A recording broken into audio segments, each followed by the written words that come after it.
Ayan. Kaya tingin ko hindi pa po sila umabot po rito kasi napakasukal po. Wala po tayong makikitang bakas po ng dinadaanan po ng ating mamimitas. Kaya tingin ko hindi po sila umabot po rito. Napakadami po bunga dito mga paryente oh. Ayan oh. Yung iba ay pahinog na.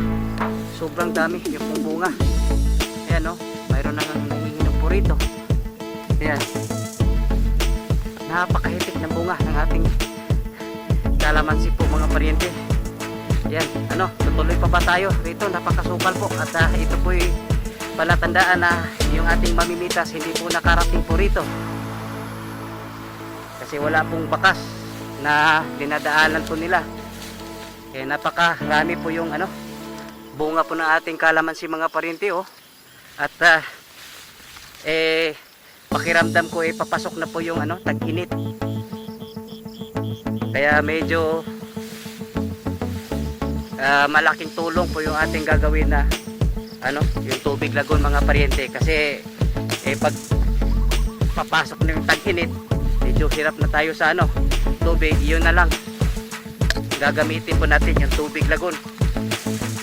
Nako, napakasukal mga paryente. Babalik pa ba ako? Hindi na. Kaya tayo nasa gitna na ako banda.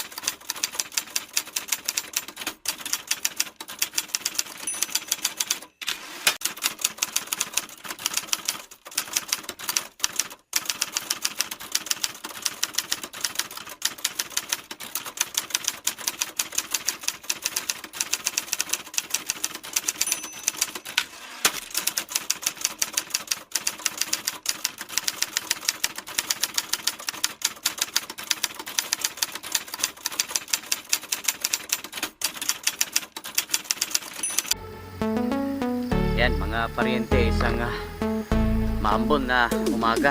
Yan, sisilipin po natin. Ito po ating siling panigang. Dito po mayroon po tayong dalawang tudling dito po malapit sa ating guardhouse. Yan, ang kagandahan po rito mga paryente, uniforme po yung po nila, yung bulas po nila. Yan, halos pare-pareho po yung laki po nila, hindi katulad doon po sa ating katabi po na ating talong. Medyo magkakaiba po yung tubo doon kasi nga yung lupa po kasi roon matagal na po yung nakahanda. Samantalang dito yung land preparation nito kasabay lang po dyan sa ating talong. Kaya marami na pong bunga tayong nakikita mga paryente oh. Maliliit pa lang. Yan, yung pagkakaiba din po rito mga paryente kumpara doon po sa medyo naiinitan ng todo. Malalaki na po yung po doon, yung mga bunga. Samantalang dito, bagamat marami pong bunga tayong nakikita, medyo medyo nahuli po sila. Hindi ko tulad doon. May mga ilang puno po roon na talagang malalaki na po yung bunga. At hindi naman ikakabahala po itong mga paryente kasi sa nakikita ho natin sabay-sabay po sila, ang dami din po nilang bunga. Ayan. At umasa po tayo sa mga ilang linggo magmula po ngayon makakapag-harvest na po tayo ng marami. Ayan. At dito naman po tayo sa ating talong mga paryente. Ayan, ito pong ating talong 50 days after transplanting. Ayan. At tayo po nagulat mga paryente kasi ang sabi ni kasamang Denver nung Maklawa nakapag-harvest po sila nung Lunes, nakapag-harvest po sila ng mga 50 kilos po mga paryente yung huling harvest nila noong Makalawa lang. Kaya tayo po umaasa po nito pag ito'y nagpipik sisiw lang po yung 300 to 400 kilos bawat linggo po mga paryente pag ito'y nagpipik. At makikita naman po natin ang dami pong bulaklak, kumbaga namungingi sa buwak mga paryente. Yan, kitang kita po natin at so far so good mga parente. Magaganda po yung ano. Wala pa po tayo makikita ng ano, aphids o kaya ano, yung pong ano, white flies. Malapit ng ano, tag-init mga parente, kaya umasa po tayo na ano, ibang sakit na naman yung dadapo po rito o insektos tuwing tag-init. Ayan, napakaganda po yung ating mga talong mga parente, kaya tayo po yung umasa na dito po tatagal. Kung sa mapanatili lang po yung pag-aalaga po natin itong mga parente, kagandahan po nitong talong, ito po aabot ng isang taon kalahati. Kaya lahat na presyo mga parente sa palengke po nito, matitikman po natin. Makakatsamba po tayo ng mataas na presyo, at saka makakatikim rin po tayo na mababa yung presyo, kasi kung ito po yung maaalagaan ng tama, ito po tatagal. Ayan, ang dami pong bulaklak mga parente, kaya sabi ko na nga, yung 400 kilos sisiw lang po yun sa isang linggo kung ito'y nakakaboylo na mga parente. Ayan, maambon na naman. Sana hindi po ito lalakas yung ulan mga parente, kasi maantala na naman yung paggawa po nating tudling doon po sa ating ampalaya. Nako, 2 buwan na po yun mga parente, at yun, hindi pa natin nagawa ng tudling po roon kasi laging umuulan, at ngayon umuulan na naman, at sana hindi po ito lalakas at sisikat araw mamaya para kahit paano makapaggawa na po tayo ng tudling. Ang sabi ng ating kasamahan po rito, kahapon din daw ganito po yung panahon, medyo umaambon sa umaga, pero umiinit naman siya tuwing wala pang tanghali nga. Pagdating ko rito kahapon, alas 8 ng umaga, alas 9, mainit na nga pagdating ko rito. Ayan, at ito na rin mga parente, kala ko susunod na rin natin ito pong area na po nito. Ayan, ito po hahatiin po natin. 2 crop po yung itatanim po natin dito. Yung banda roon kamatis, dito okra. Hahatiin po natin ito, kamatis at okra. Akala ko tuloy-tuloy na po yung paggawa po nating tudling, kasi ilang araw sunod-sunod medyo mainit po yung panahon. Akala ko pumapasok na po yung tag-init, pero dito kasi sa area po natin, ang sabi po ng ating kasamaan po rito, minsan din daw umuulan, pero hindi katulad ng mga nakaraang linggo, nakaraang buwan na talagang araw-araw at malakas yung ulan. Ayan, pero tingin ko mga parente, medyo hindi na ito magtatagal. Mayroon na, dumating na po yung ating buto po rito, kaya pag nagawa na po yung plat doon, isusunod ko po ito mga parente, at sana tuloy-tuloy na po yung init, kasi hindi naman po tayo mamumroblema sa tubig, kaya mayroon po tayo maraming source po ng tubig po natin. Kaya yung sa atin naman yung init, para makapag patuloy po tayo sa ating paggawa po ng mga tudling po rito. Ayan,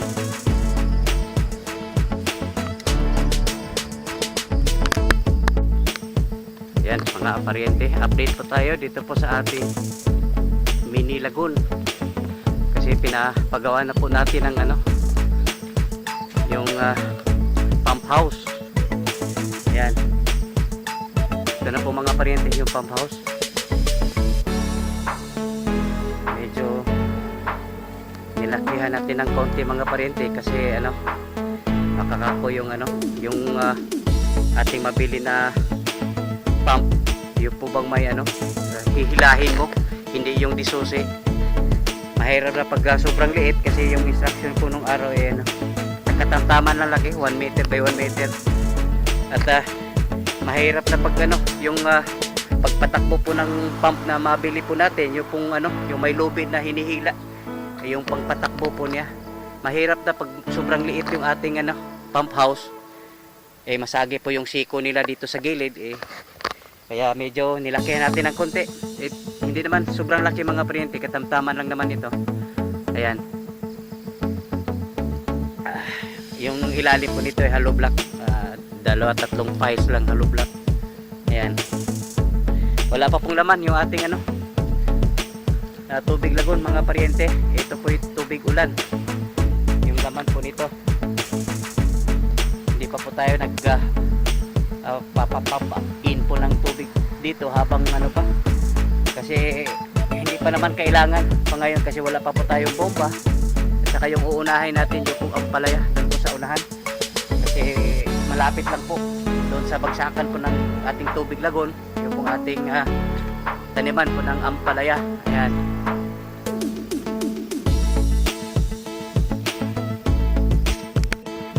Ayan mga paryente, dito po tayo dadaan sa medyo masukal na area po ng ating kalamansi at titignan ho natin yung ating kalamansi. Ang dami pa pong hitik pa rin po sa bunga yung ating kalamansi at sa palagay ko yung ating mamimitas hindi po sila umabot po rito dito ho kasi tayo sa likuran po ng ating kalamansian at kitang kita ho natin na marami pa pong bunga rito banda ang dami pa po mga pare, yung iba ay malapit na mahinog.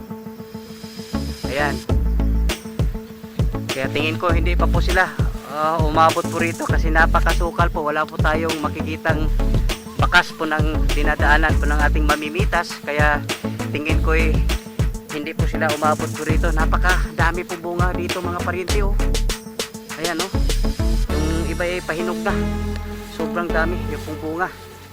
Ayan mayroon nang nahihinog po rito. Ayan, napakahitik ng bunga ng ating kalamansi po mga paryente. Ayan, tutuloy pa ba tayo rito? Napakasukal po at ito po ay palatandaan na yung ating mamimitas hindi po nakarating po rito kasi wala pong bakas na dinadaanan po nila. Kaya napakarami po yung bunga po ng ating kalamansi mga paryente at pakiramdam ko papasok na po yung tag-init, kaya medyo malaking tulong po yung ating gagawin na yung tubig lagon mga paryente kasi pag papasok na yung tag-init medyo hirap na tayo sa tubig. Yun na lang gagamitin po natin yung tubig lagon. Nako, napakasukal mga paryente. Babalik pa ba ako? Hindi na. Kaya tayo nasa gitna na ako banda dire-diretso na lang po tayo. Kaya ito po palatandaan na dito po banda hindi po nakarating po rito yung ating mamimitas. Grabe po yung pamumunga ng ating kalamansi mga paryente at ang laki pa naman. Kaya sa madaling salita mga paryente, nasa kasi sagana po kasi sila sa tubig ngayon. Palaging umuulan nung mga nakaraang linggo, nakaraang buwan. Kaya hindi po mapipigilan yung pamumunga po nila. Ayan, ang dami po. Buti na lang malapit na tayo dito sa napakasukal. Mahirap na pag buti na lang nakabuta po tayo kasi baka mami makaapak po tayo ng ahas, makagat po tayo. Ayan, grabing pamumunga yung ating kalamansi ngayon mga paryente. Hindi lang dito sa unang batch po nating kalamansi, pati na rin po yung sabihin natin pangalawang batch. Yan po sa tapat po niya, napakarami rin pong bunga. Yan, yan po marami din yan mga paryente. At tutuloy po tayo, sisilipin po natin kasi kanina umaga maaga umuulan at titignan po natin kung inumpisahan na po ba nila yung paggawa po ng tudling po doon, kasi hindi naman kalakasan yung ulan mga paryente, baka makakayanan ng ating rotivator paggawa ng plat. Ayan, yan, ito na po yung akala ko inumpisahan na po nila ng gagawa po ng plat, pero Kasi kaninang umaga nagpaalam sa akin si kasamang Denver na yung ating rotivator dadalhin na po niya rito. Ayan, pero siguro masa-masa pa yung ating lupa kaya hindi pa po nila naumpisahan gumawa ng plat. Ayan. Dito po mga parente, dito po tayo magtanim po ng ampalaya at itong ampalaya po natin naantala po ito ng 2 buwan. Ayan, kasi halos araw-araw umuulan at hindi natin pwedeng araruhin o gagawa po ng plat kung basa po yung lupa. Kasi dumidikit po yung lupa mga parente doon po sa ating mga implement yung parang ilisi po niya. Ayan, at maaaring sabihin na nating blessing in disguise na rin mga parente kasi mayroon pa po tayong mayroong kapitbahay tayo rito na may nagtatanim po ng ampalaya. Malaki po yung ampalayahan niya mga parente, nandyan lang malapit. At kakilala po natin ng taong nag-ampalaya po dyan at yun na nga, nagre-reklamo po siya mga parente kasi nasisira po daw yung ampalaya po niya dahil nga sa sobrang ulan, sa walang tigil na ulan, kaya nasisira yung ampalaya po nila. At maaring sabihin na lang po natin na blessing in disguise na rin pong hindi pa po tayo nakapagtanim ng ampalaya, kaya kung nagkataon maaring madali rin po yung ating ampalaya. Ayan. At pakiramdam po naman papasok na po yung tag-araw, kaya maaaring magsabay-sabay na po ito doon po sa ating isang area na balak po natin magtanim po ng kamatis at saka okra. At isusunod na rin po natin yung pong ating siling atsal doon po sa malapit sa ating greenhouse. Ayan. At dito banda mga parente saging na po yung itatanim po natin dito. Ayan. Ayan mga parente, pinapalipat ko po yung naiwan na mga bagong breed po natin kasi ayaw kong mahalin tulad doon po sa 3 na nasisira po yung paa. Malalaki naman itong ating ito mga karamihan po nito mga babae. Ayan, ito po yung future breeders po natin. At ito po i-cross natin doon po sa ating pinaka-original na breed, yung mga dark mahogany. Kasi yung mga itim nito, yung iba po ito dominant. I-cross po natin ang Rhode Island dark mahogany. Yan. Ito nga pala yung po ating ani, yung ating kalamansi mga parente. Ang lalaki po mga parente, napakalaki. At ito, naninilaw na itong iba mga parente kasi hindi maibenta lahat dahil sa dami mga parente. At kung hindi tayo lumalaro sa presyohan mahihirapan po tayo. Kaya ang ganda po mga parente at sisikapin po natin na maging consistent itong ating kalamansi na ganito kalaki. At doon ho tayo sa ating tubig lagoon kasi tingin ko ngayon papasok na po yung tag-init, kaya yung tubig lagoon na po yung bahala po dito sa ating kalamansi para maging consistent po itong ating ani na ganito po kalaki, ganito po karami. Ayan, ano po sila mga parente.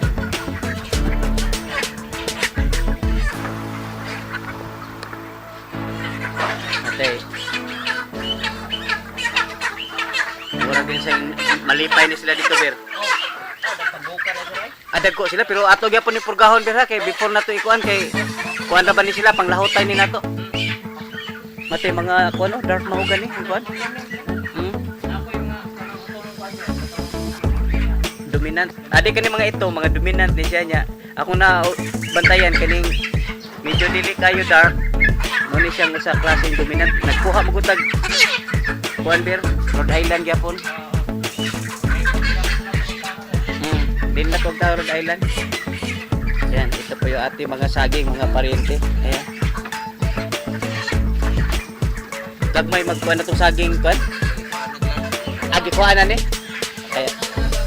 Ay, kaya pala ano. Sabi ko yung mga maliliit, yung mga malalaki na pala mga parente nandito. Kasi mayroon po kasi dito na. Ay, ito nga pala nakakuha na ni. Kuha na ni wapa. Agi safety lang. Ganito po kasi mga parente ay mayroon po kasi mga booking dito at yan, sila pong namimili. Kaya tinatago na yung iba at ito na may ano papahinugin po rito at ito po ay dadalhin po doon sa Marco Polo. Yan. Yan. Ayan mga parente, yung mga mangingitlog na pinapalagay po natin doon po sa ating chicken coop dito po sa ating layers kasi ang nangyayari mga parente yung mga itlog po nila ipakalat-kalat lang po yan sa range area at pag siyempre pag naulanan, nainitan yan nabubulok po yung itlog at pag nagkataon maisama doon sa ating maibenta kaya yung iniiwasan natin magrereklamo yung ating mga customers. Ayan. Yan mga parente. Ilalagay na po natin, ililipat na po natin. Ito po yung karamihan po nito mga babae. Ito po sa ating bagong breed na gawin po nating breeders. Ayan.